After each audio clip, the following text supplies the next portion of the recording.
Hello everyone, good morning সবাইকে। কেমন আছো তোমরা সবাই? আশা করি সবাই খুব ভালো আছো আর আমিও খুব ভালো আছি। আজকে হচ্ছে বুধবার। তো সবার দিনটা খুব ভালো কাটুক, সবাই খুব সুস্থ থেকো, ভালো থেকো, সাবধানে থেকো। এখন হচ্ছে ঘড়িতে বাজে 8:20 মতো, আর বসে আছি, এখনও বিছানা তোলা হয়নি। মাহিকে সবে মাত্র দুধ খাইয়ে দিলাম, ও ওর ঠাম্মার সাথে একটু বেড়াতে গেল।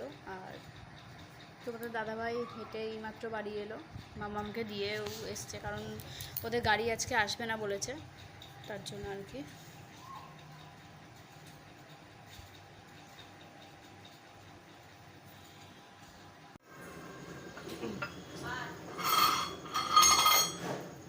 এখন একটা চা বসালাম, চা হচ্ছে দুধ চা। সন্ধ্যেবেলায় এই চাটা খেতে সবারই ভালো লাগে। তো এখন হচ্ছে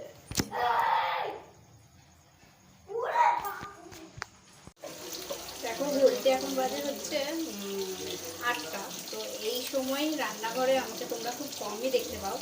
আজকে একটা বিশেষ কারণে একটু রান্না বান্না হচ্ছে। অন্যদিন তো রাতেরবেলা রান্না হয় না, হয়তো রুটি করে মা, সেটা করে নেয়, আর তরকারি আমি দিনের বেলায় করে রাখি সম্ভব মতো। তাহলে রাতেরবেলায় তোমাদের দাদাভাই যখন আসে তখন করি। তো এখন এই টাইমে রান্নাঘরে আসার একটাই কারণ হচ্ছে, আজকে ছোটো ভাগ্নে আসছে না, বড় ননদের ছেলে, তার জন্য আর কি একটু রান্নাবান্না করছে। ও খেয়ে আবার চলে যাবে।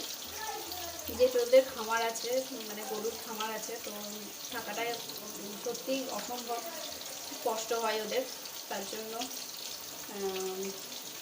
আর কি খেয়ে খাওয়া দাওয়া করে চলে যাবে। তো তার জন্য আগে রান্না বসলাম, আর মামামও খেয়ে ও বাড়ি যাবে।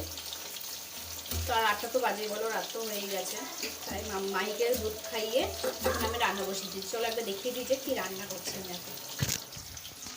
দেখো অনেকদিন ধরে এই মাংস খাবো খাবো করছিলাম, তো আজকে একটা সুযোগ হয়ে গেল।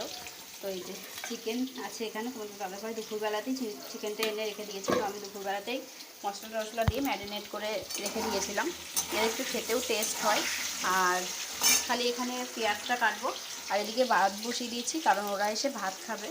তো ভাত আর মাংস আজকে রাতের ডিনারেই হবে। তোমাদের দাদাভাইও কটা ভাত খেয়ে নেবে। তো চলো আমি রান্নাটা করে নিই, ওরা চলে আসবে আবার।